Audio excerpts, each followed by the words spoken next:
Welcome to Improv Your Parenting, the art of turning parenting into play. Today we're joined by Craig Price. He's the Director of Community Enrichment at the Naples Players Theater, which is committed to making theater more accessible to everyone. He and his team design and teach classes for kids and adults with developmental disabilities such as autism, Down syndrome, Alzheimer's, and dementia. Craig's classes focus on teaching core communication skills through improv games. Students young and old have found that the fun and laughter in Craig's classes have helped them in many areas of their lives, such as home, work, and school. Craig trained and performed at Second City and IO Theater in Chicago, Comedy Sports, and then spent many years on the road as a stand-up comedian. After landing in Naples, Florida, Craig spent 6 years as a youth theater director for the Center for the Arts of Bonita Springs, where he directed shows and taught improv and acting for kids and adults. During this time, he served as the assistant director for Curious Kids' TV show on WGCU, a PBS affiliate, where they won a Telly Award for children's programming. He is proud to now serve the Naples Players in building community through exceptional access to the power of theater. Craig, thanks so much for joining us today. I appreciate the opportunity to talk with you. Thank you, Jeremy. I appreciate it. Absolutely. So I'm going to start off the way I do with every one of these interviews, and that is to ask one simple question in two parts. How do you interact with kids, and what role does improv play in those interactions? Well, that's a multi-layered question.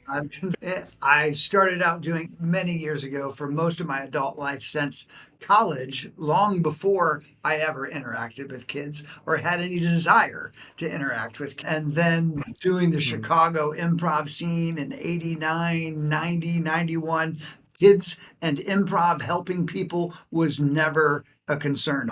As get a team, IO, impressing Del Close.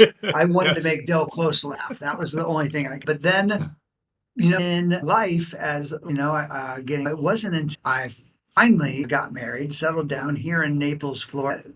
My wife and I had children, and it was then, of course, that my journey improvising with my children. I was currently teaching improv around town, adults primarily, and I had I was a volunteer here at our theater at the Naples Players in a production where I was working in the play Oliver, and I had all these were part of the cast, and I was part of the adult cast, and we're doing this play, and I'm like, wait a minute, I taught skiing in Crested Butte. That was when I was truly happy. I loved that, and that was really my first interaction using my improv skills with kids while skiing, while improvising, as kids are going off in various directions, trying to keep them doing the big piece of pie, and then no, not French fries, pie.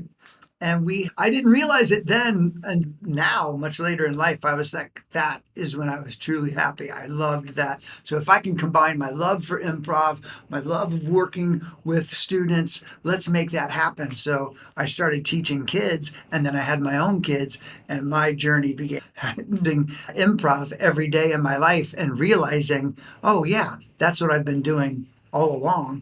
Now we're with kids and my own personal kids, my students, and it's grown.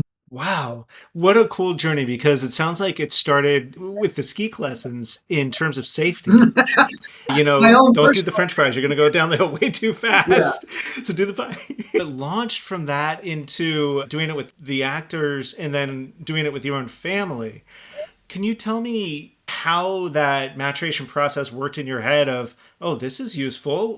What else could I do with this? How does this work here with these people who are just smaller but real people who are individuals and all that going on? It really, with my wife, I have to give her all of she was all of these things of being a new mother, and I'm working in the theater, so I'm working really long hours. I'm teaching improv, and I would come home and I wouldn't be yes-anding at home. And I would like to remind you should try a little of that at home. And so really, truly, that was the beginning of it. I'm like, oh, you're right. Is this tool I had all the time. So sure, of kids and the teaching improv, what the shoemaker's family has no shoes kind of. A friend of mine used to always say that he and I were both teaching improv at the same time, and we were doing it in our real lives. Why do you think that was? Well, I don't know. You're in the heat and you're not in a classroom.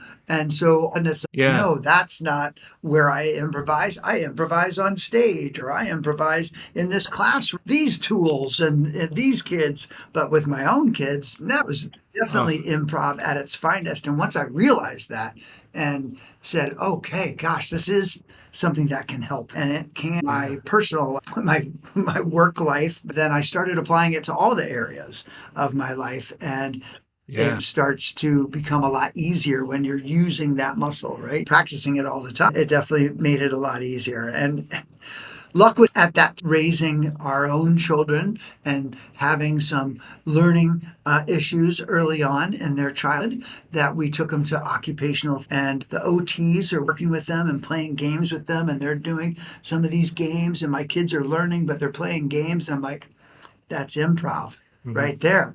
I could be doing the same Exactly. thing. Yes. So I started applying my and all my improv classes, opening them up to students with autism was a huge growth area for me personally as a human Yeah. being, but also as a teacher, as a father. And so teaching kids with autism the communication techniques that we use in improv all the time to help them communicate with each other and the world around them. And that's basically what Viola Spolin created these games. Hmm. Nonverbal kids communicating with very verbal kids all together using the same games. And I started to see the magic of that happen. And those just grew and grew, and to the point that now we're running an entire department here at our theater, which is just dedicated to arts access, making the arts more accessible to Wow. everyone. That's kids on the spectrum, all the way to adults with Alzheimer's, their care partners in between, everybody in between, gotten more access to our classes, our performances, all of our volunteering, because we're a community theater at its fine. Mhm. It's wonderful to be able to make every department accessible to all of these. And That sounds incredible. And you brought up a couple of good veins I want to go down. If I could take a little step backwards, Mhm. is the first was when you started recognizing that this had value with your kids, that the thing you were teaching during the day could actually be useful when you got home with them. Can you tell me what that looked like, how you came to that conclusion, and then what you did once you realized that and started doing improv with your kids? What did that show up as? it wasn't getting in a circle and warming up. And yes, Except that's on. my kids, as they got old, sure, they took a couple of my improv classes and they dabbled in the theater a bit, but then that was dad's stuff. So they really went the other direction, which was fine. It was great. But they Sure. got something from classes that they could take into their real Hmm. life. I would say more than anything, what that looked like once I settled down a little bit and got into the mode of being a father with my own, and also it was really to, hey, take it easy when you come in the door. They're not all ramped up. They didn't just come off a stage. They didn't just walk out of a class. They're not going a million miles Yeah. an hour like you. So dial it down a little bit when you walk in the door. And it was listening. The listening that we do in improv Mm. to each other on stage, that skill, the number one skill that I have to work on every day on stage, in my classes, in my personal life, that's the skill I Yeah. got to hone. And that was it. It was that kind of heightened awareness, heightened listening that we have to do in improv that Yeah. I had to practice at home. I had to practice with my kids. And once I just Hmm. got and started to learn to hold space with them and not try to answer all their questions, not to solve all the problems, just let it be, let it work like a scene. Treat them as a scene part, right? Instead of me Yeah. spewing out all Yeah. the information all the time in a scene, which we all love that when our scene partners do that, right? So I Oh, was like, yeah. just settle down, Craig, just relax, chill out, let them be your scene partner and listen to them. And I got everything I needed from them. And of course, therapy and some classes. And Exactly. So listening was absolutely essential. And it sounds like respecting that what they were giving you was an offer and that you simply were responding to that in what way made sense based on that You're interaction. absolutely right, Is that Jeremy. it? It's that for, it's treating it as a gift, right? That we're being given on Yeah. stage. We're trained to do that all the time on stage. We play games, we do exercises where we call it. And here I Mhm. was not treating it as such with my own kids. And then once I started doing Yeah. that, it really made a difference. The community has become two ways now with teenagers. Yeah. Teenagers now are they talk to me. I don't know how long that's going to go on for. I'm happy. It's a gift, and I just have to, frankly, Yeah. shut up in the scene. I have to quiet my brain, quiet myself down in the scene, and let it. So it sounds like with you, it's less about playing games with them, doing funny, but it's more about the lessons of improv, the teachings of listening, collaboration.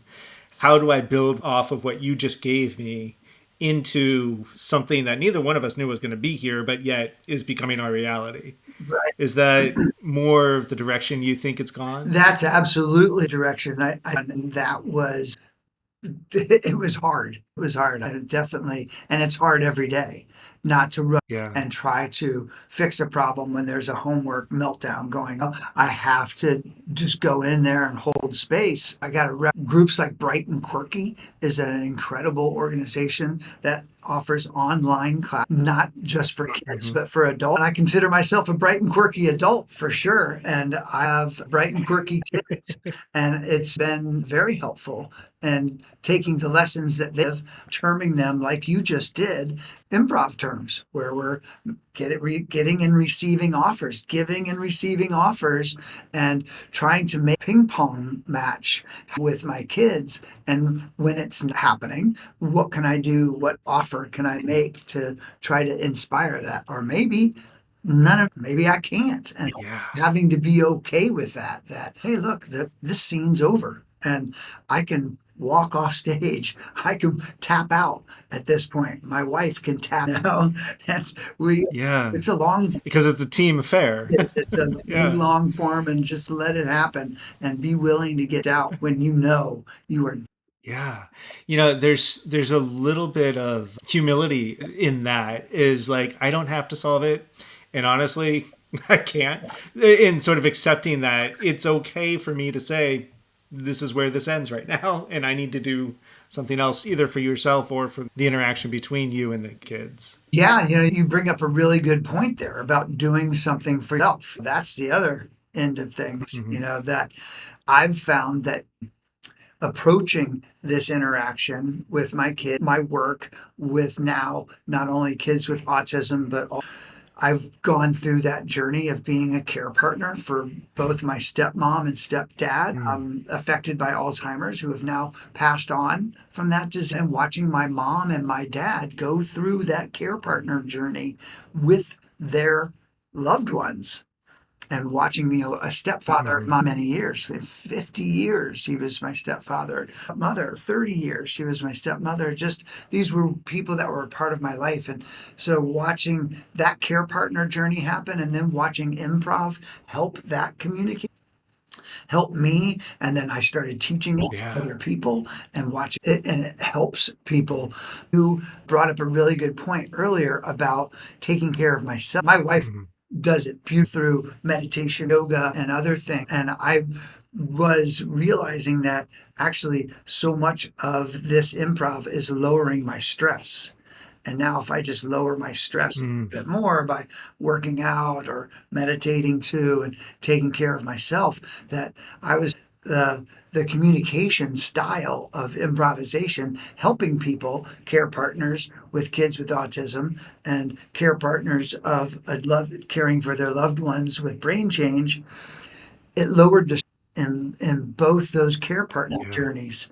And so it lowered the stress in my own journey as a father. I was just like, oh, wow, this is working. If I just listen and these offers coming back and forth like that and just let it happen, I am so much more less stressed out. Yeah. I had to take care of myself physically and everything. Yeah. It sounds like not only is it an opportunity for stronger relationship and better communication, but for self-care and not having anxiety based on the situations in which you find yourself.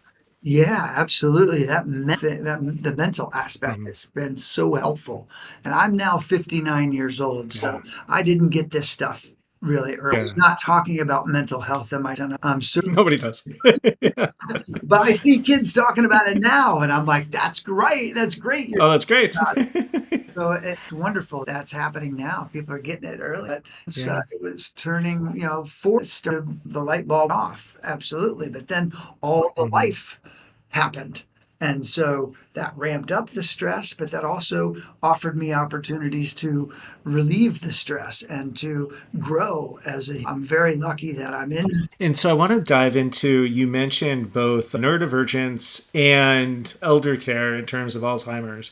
And I want to go into both of those spaces and hear about how improv was useful or can be used in interacting with both of those communities and how that helped. You said it did. Well, this is really interesting time for me, Jeremy. You caught me right in the middle of two big ones, right? So I just Uh-huh. got back from Toronto where I present a workshop for care partners for their loved ones with Alzheimer's and dementia. And so we're teaching communication techniques through improv, meeting Alzheimer's with the power of yes. And it's with another woman, Jade Awesome. Angelica. Is an amazing spiritual guru. She is the author of Healing Moments and Meeting Alzheimer's. Healing Moments is the name, and her organization, Meeting Alzheimer's, is really her book and her technique and her story of her journey where she was meeting her Alzheimer's and her journey as a care partner with some improv techniques that she learned in Boston at a couple of years of improv classes. And she admits she is not the improv type and never would have taken improv classes unless somebody told her to. And then all of a sudden, she's in this position of being a care partner for her mom. And she started using those techniques with Mhm. the help of other books that encouraged it. And then turns out I was doing the same thing with my mom and dad and their care partner journeys and my journey as a care partner for my parents. And we met Florida Studio in Sarasota at their improv festival. She was presenting there. And we're like, oh my gosh, we're doing the same thing. So we've been doing this together. And she and I were in Toronto over the weekend at the Dyad Family Conference with a group called the Young Timers, where we presented this. And then I'm going to be joining the Applied Improv Network. AIN. I'm going to the global conference here in Florida next weekend where I'm presenting a Mhm. workshop on Mhm. enforced with autism. So I'm Oh, both fantastic. worlds. So you caught me at a great time where I'm going back and forth, but it's really the same thing, right? It's the same thing we're talking about. It's the same text, but just tweaked just a little differently, just you in a little different way, different games, different, but the same tech, Yeah. the same technique of listening, accepting, supporting, taking risks, letting go of mistakes. It's everything we know from improv. Yes, we're doing all that, but we're doing it with two different audiences, but achieving really the same results. Better communication, Mhm. lowered stress. Ultimately, everybody's a little. I wish I could be at the IN conference coming up because I want to participate in your workshop. And since this won't come out until after that anyway, any chance you could give me a preview of what you're going to be saying and doing there that I could share with others to say, here's how this could be useful, particularly with the neurodivergent community? Yeah, it's really thank to Will Luera, one of the keynote guys there, and their time at FST when I was for those improv those years, and I met Jade. So I got to give him credit for that because I was so happy that I met Jade at their festival and started that journey. But my journey with autism, to give you a little preview of what that is, we partnered Ando out of IU, Indiana University, and Camp Yes. I've interviewed You him for have, he's this. Yes, amazing. he's fantastic. So Yeah. and Camp Yes and is something a number of summers online during COVID. And then when it opened back up, I Hmm. went in person in Indianapolis, oddly enough, my hometown. I had no idea he'd been doing this for much longer than I have. And so he and Lacey from Yes and up in Canada, Hmm. Lacey and he were just instrumental, affirming that I was on the right track. that I've been doing this here in Naples and it was working. And then I saw other people were doing it. And then, of course, they are the masters and we partnered. And the curriculum is available through their tutelage that's available through. And through that time together, we were able to partner and we were able to take a little bit of their curriculum, a little bit of my curriculum, and mix it together. And with the help of here in town, Margot S., who also is a member of AI, we developed this improv for communication skills. And it is essentially a gamified version of that curriculum. So we essentially take the games that you and I know. Let's say, for example, the name. So when your class first comes in, day one, we get in a circle, we warm up, we are going to go around the circle and we're going to say our name and we're going to say an activity that we love and we're going to demonstrate that activity. And we all repeat it. We go around the circle, Craig and I love coffee. So then I become Coffee Craig. And Jeremy, he loves hockey and he's Hockey Jeremy. So we go around the circle, the name game, right? But what we're doing with this is all of these games are in a PowerPoint that's on the TV, and we have a multicolored dot, and we have stars that we put on the board whenever we complete the games, and we have on this curriculum, we like to call it a very wizarding looking crest, but it's got all the different pillars of communication on it. So listening, accepting, storytelling, problem solving, that we've put all these games in these categories, and the kids roll the dice. They get to pick their category, pick their game. We play the game, we achieve that category or that pillar, and they get that badge in their crest. And cool. Yeah, so Nice. It's like an adventure. It's a little bit for our students with autism, and it teaches, like all the occupational therapy, crossing line and getting the brain working, and all the things that amazing occupational therapists do. This is not it's not to replace any other therapies. So I don't want parents to think this is the answer, because it's not. To your OT, in addition to your speech therapy, in addition to your vision therapy, whatever else you're doing, continue in addition. This is fun. And this is communication that we get to take all those tools you've learned from those other therapies, and we get to play games. And we play these games, and everybody just learns and grows together and has an awesome, a lot of fun, because one of the great things is they're learning patience. They're taking turns. Yes. They really want to play this game, but they can't just say that game. They roll the dice and, I didn't get that color. Okay, well, I got to play a blue game this time, but maybe somebody else will roll that color and they'll get to pick my favorite game. And we all do it. It's a lot of those other skills, and the transition from game to game, the transition from class, all these things that might be difficult with autism. And that sounds wonderful. And it sounds like a great way for interaction by the individual who might not always interact in the same way. And so there's different ways that you could plug into that, and different ways that you get excited about what's happening, what's going on. That sounds really cool. A lot of fortunately, we have a lot of one-on-one support in the classroom, with the other volunteers and the other teachers. We're helping the kids that need more one-on-one support, and everybody's communicating from nonverbal to extremely verbal. We're all working together and all learning to work. What I'm gathering from everything we've talked about so far is that all of this stems from generally the same roots. It's just how structure it, apply it, use it in whatever moments you're in, that allows you to have the communication that would be effective with people, and the relationships that would be positive with the people that you're interacting with. Is that a general summary of what we've talked about? That's a general summary. Yeah, and it can all break down at any point. If we want to liken it to improv, we've seen many improv scenes on stage completely break down. This is different. If I'm not practicing these principles in all my affairs, then they absolutely will break down. And I've seen them breakdown.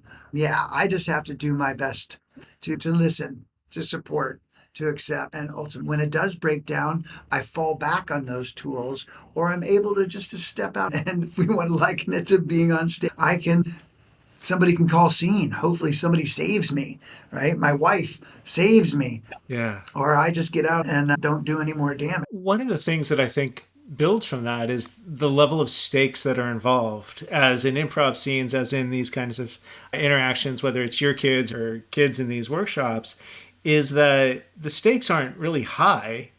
It's just what you choose to put the value on in those interactions is the important thing, right? Right. Because, like, go ahead. But sometimes the stakes do get really Yeah. high. Some tempers will flare because I really want to play. It's all learning. It's all about learning how to play. And that's what Viola Spolin intended for these games to do, is to teach students, these kids from all over the world, how to communicate and learn how to play.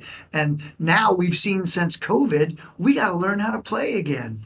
And we as adults, we forgot how to play a long time ago. But kids, we're seeing Exactly. we got to learn how to play again. So that's been really for the students, but Tell me a little bit about that, relearning how to play for yourself. How has that changed you? I would have to say our house was pretty playful during. I got Google Photos like just about everybody else, right? And they keep popping up in my memory, and I'm like, oh my gosh, it was like right in the heart of COVID, and we were outside covering each other with shaving cream and running around the yard, and it was pretty wacky at times. I was teaching all my improv classes online. Our theater survived through COVID because of that pivot online, and a lot of students, both in the public school, we were able to teach those students. It's a very playful time. So it was appropriate play outside my own in real life. That's been so full. Going out there and being able to interact with other in a play, just having play appropriate conversation. The workshops for corporations here in Naples and abroad, that is really helpful, because seeing that in an office environment, we can oftentimes just get down in our little cubby and not communicate. And when we get to the copier, it's hard to look up from our phone and make contact with somebody else. And I feel it. I do it all, but I'm often accused of being too talkative. So I got to find that balance, right? I really learned that's been very valuable for me, how to play the theater, but also inside the theater. My wife likes to tell she married Peter Pan, whether I think Pivot heart. but it's true. I get to play for a living. So I'm very fortunate, and that's appropriate outside of the theater is what I've. Tell me about when your kids were younger, how you were able to use improv in a way that helped in that interaction, in the relationship with them. Like any kind of example of this time, there was this time that we did this and here's how it helped. Do you have anything that you might be able to share in that space? Yeah, on the listening part, my big time Lego, got so into Legos, and that is not the most interactive. I'm building, Dad. I'm building. As a young guy, he got the Millennium Falcon, and he wanted to stay up all night and build the Millennium Falcon. And as much as I get it, want that to happen, I want to support that and encourage. I have to find that balance. I have to find that play, and I have to find that way that, okay, maybe we can transition out of that and into something else. That has really helped. Playful transition. The other thing that now really helped as they've gotten old, there was a lot of play that happens when they're younger, where you get down to their level and you're playing in the dirt and you're playing just open to that play. And that interaction, it's a back them because they're really leading the play, and I'm following wherever they go and trying to make my wherever I can when they're little. But then the big thing for me since then, like the listening that we talked about, has been I've really used that tool of listening. Just the other night, I was at dinner with my mom who was visiting and my wife. I things were not going as I wanted them to, right? Things were not as planned. And I was a little stressed out. My mom's in town trying to think about moving here, moving into a senior living community. My kids were all getting together what I want to be a perfect dinner at this restaurant, right? We're looking out on the water and everybody's complaining about my choice of restaurant. Oh, jeez. The bugs that are biting us, and we're looking out people's, it's beautiful. And I got really frustrated. And so the listening and being able to tap out. My wife said, "Why don't we go for a walk?" And I said, yes, and Mm-hmm. we went for a walk. And I said, "Mom, are you going to be okay hanging with the kids?" Nice. She said, "Nope, they're 17 and 15. They can handle themselves. Just don't let my son order a Yeah. beer." And we walked out. That would never happen, by the way. He didn't stay at the table. He said, "Mom, you know what? I got this. Let me go talk to Dad." And he and I stood up from the table Nice. together Yeah. because it was really him who I was primarily butting heads with, right? Yeah. He knew that. Yeah. And he stood up from the table and he said, "Mom, it's okay. Let me go talk to Dad." And for me to be open to that, the old me, like, "No, I got this. I just need to take a walk by myself." But no, I was open to it. Yeah. And he and I stood up and had the most profound conversation because I was open to it, because I listened, because I held space, Yeah. because I didn't try to tell him what was up. I didn't start the scene, I didn't initiate it. He initiated it. He said, "I got this, Mom." Mm-hmm. Tap, right? Tapped her out. He tapped in. Nice. We took a walk and we did a scene over there. And man, I tell you, it worked. And that was just a couple weeks. And I was like, this is it. Yeah. This is what we work so hard for. This is why we do this stuff. This is improv in parenting because I was able just to be there and be a part of this scene, a willing scene part. It was magical. I've since complimented him many times. He's probably tired. I bet. So I need. Yeah.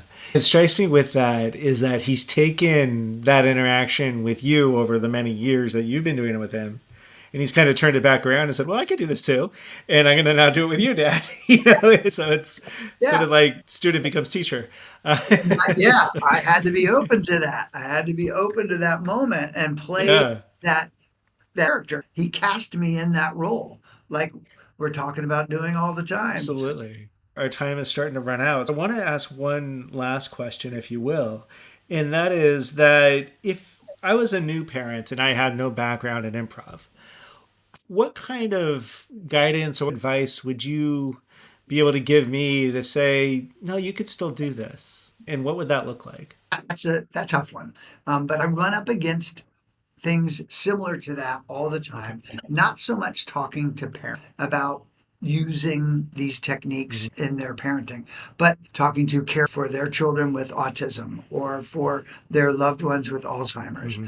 Convincing them that these techniques, and when they hear the word improv, they go, "Whose line is it anyway?" And they say, "How is that going to help?" That's not going to help me Yeah. communicate with George, who's not really verbal anymore.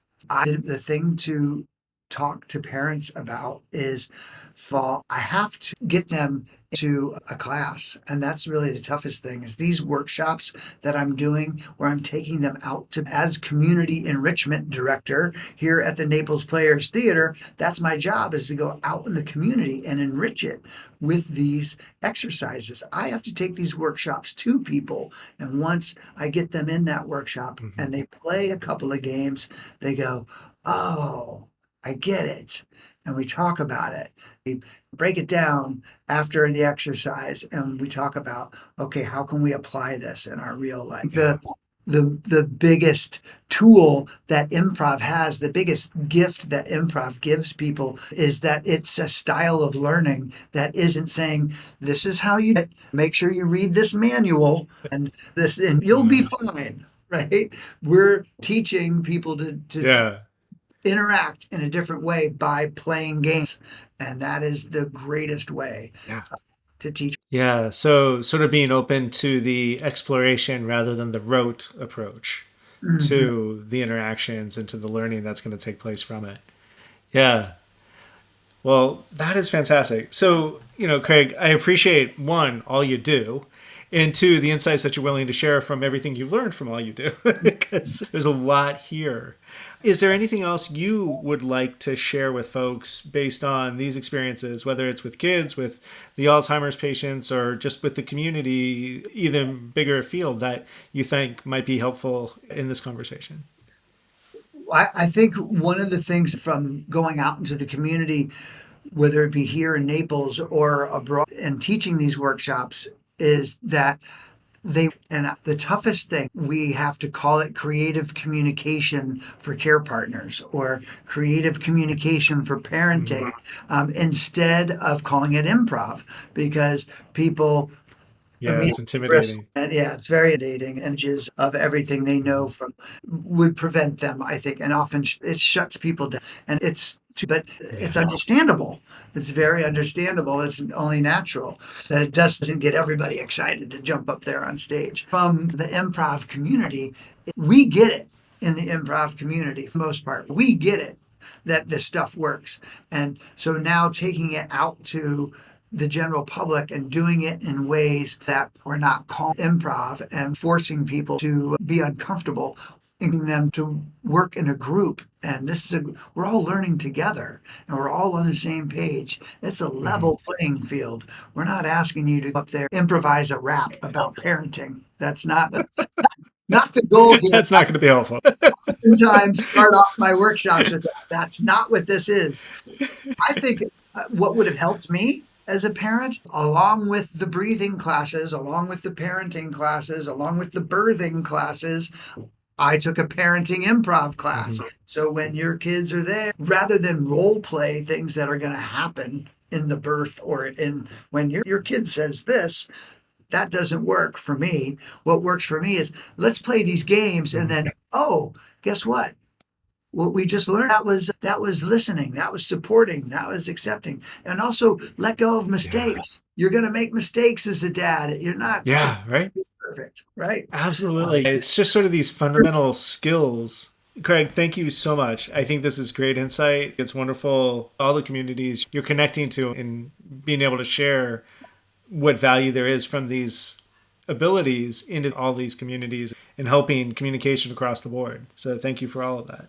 Thank you for initiating this conversation. It came at a perfect time. I got a Mm. lot out of it as well. It really to talk about this stuff, and I really appreciate the work that you're doing. Just getting all this information together and then putting it out there in the world. It's fantastic. You're going to help a lot of people. I hope so. I'm happy to be a part of it. Thank you. Absolutely.